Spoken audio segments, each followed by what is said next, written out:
y'all don't really want it like that. Yeah, here comes the, no, here comes the, oh, here comes the, y'all don't really want it like that. Yeah, here comes the, no, here comes the, oh, here comes the, y'all don't really want it now. 50 Omaha said hot. Athletics have been such a large influence on our American culture. Sports can be played as a pastime or competitively. However, with each generation, these sports call for more and more from its athletes. With such demanding sports in today's day and age, it is almost harder to go without any injuries. With this said, there are many injuries and many ways to run into these adversities while playing sports. Of the most common sports injuries, there are strains and sprains, knee injuries, shin splints, fractures, and dislocations. Another common sports injury that is oftentimes underrated and forgotten is a concussion. Concussions are viewed by some enthusiasts and people as trivial and minor injuries that a player can simply brush off and keep playing with. This ideal is unfortunately not true, and once diagnosed with a concussion, a player needs adequate rest and recovery time. There are many cases of athletes whose lives that have been forever changed due to the direct result of continued activity with a concussion. This documentary goes to show reasoning of and behind the detrimental effects that can and have happened due to concussions. Part of the miscommunications of the severity of concussions is due to the fact that many people do not know the full extent of what a concussion actually is. A concussion is a type of traumatic brain injury, otherwise known as a TBI. Concussions are the most common type of TBI and can be caused by countless actions that result in a jolt or blow to the head or body. To be called a concussion, these forces must cause the brain to shake. This shaking can cause the brain to not function normally and can result in serious symptoms and effects.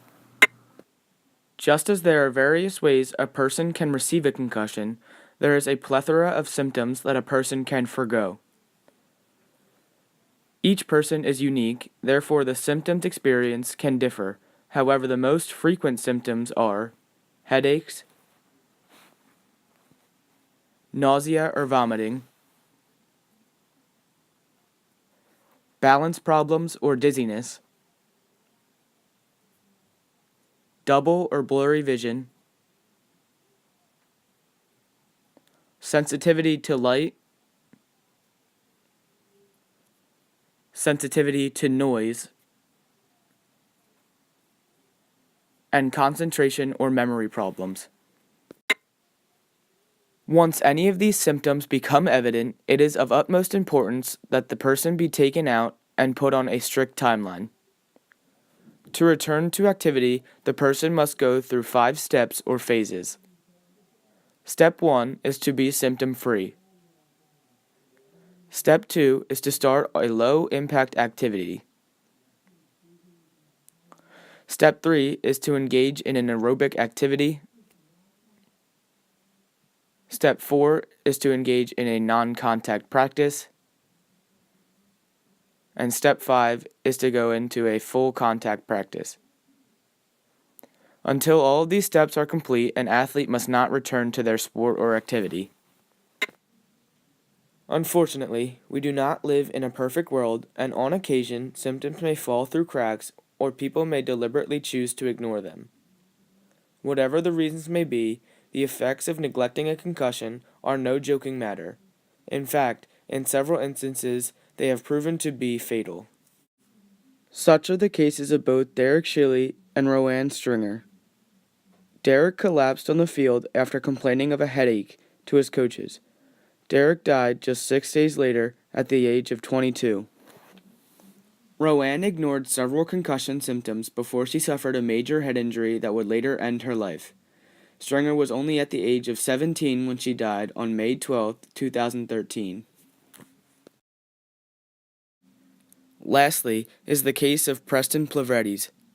To this date, Preston is alive, however, his speech is impaired, his walk is uneasy, and he has severe tunnel vision.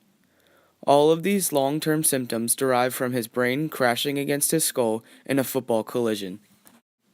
Preston's, as well as the faces of Roanne and Derek, are the faces of second impact syndrome.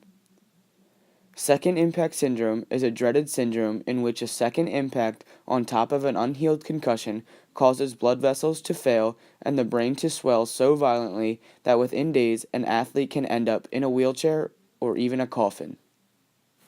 To return to activity without proper time to heal places all of these risks upon the heads of those athletes. With this said, maybe next time you might think twice about criticizing an athlete about missing out on a game or practice, because in reality, sitting out for that game may have just saved that person's life. To summarize all that was said, and to further extend the knowledge of concussions, here is an interview with Tracy Rarich, the athletic trainer at Pope John Paul II High School.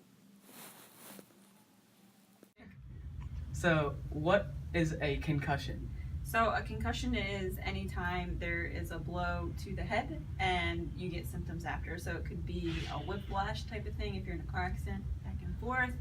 You could just get it hit in the head with a shoulder, an elbow, a hand, a ball, anything that your head kind of moves around and causes brain symptoms after would be considered a concussion.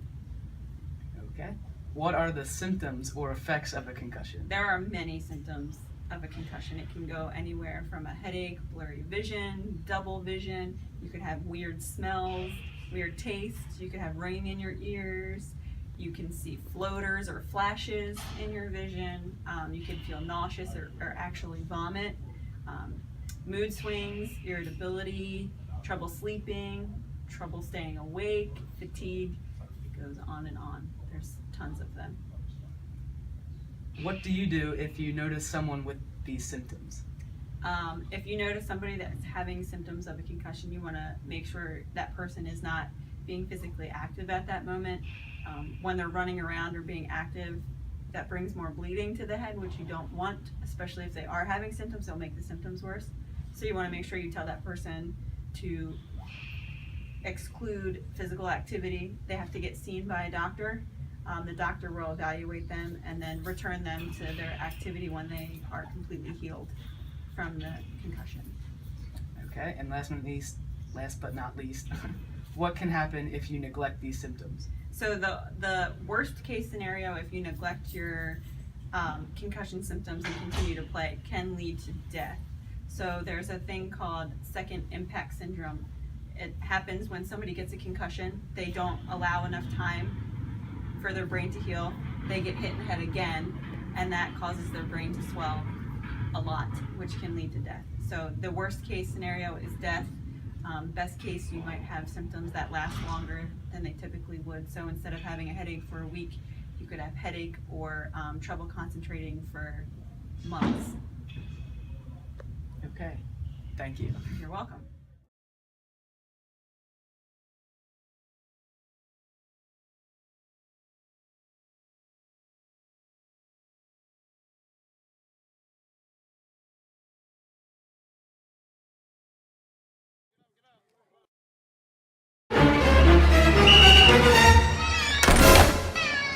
Oh! Wow. Why you guys knock each other out? Why you guys running?